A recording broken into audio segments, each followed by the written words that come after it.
Abasomesa b'ebbendobendo ly'e Mukono batandise okuwa abavubi emisomo egy'enjawulo egikwata ku kweterekera. Bano era baakuweebwa omukisa batereke mu Mukono Kayunga Region Teachers Sacco.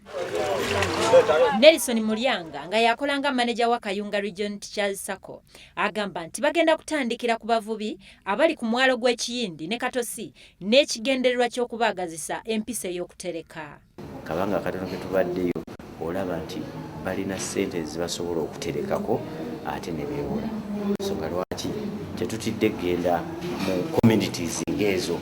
Yekaawo wa Mukono District George Ntulume mu kwogerako eri abasomesa b'e Mukono abasabye bafube nnyo okwagazisa abasomesa abalala batandike okweterekera nga bayita mu ssaka eno mu kifo ky'okwettanira ennyo banka endala ezibajjako amagoba amangi. You know, the rates are not friendly. So what we need to do is to strengthen this circle.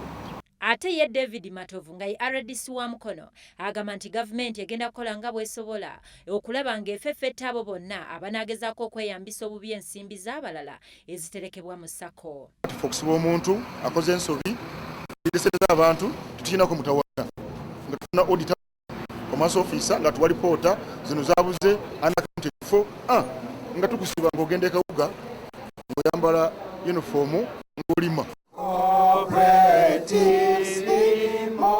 Bino byonna bituukiddwako mu lukuŋŋaana lwabwe olutula buli mwaka nga lugatta abasomesa omuli ab'e Mukono, Kayunga, Buyikwe ssaako n'abo abali ku bizinga by'e Buvuma.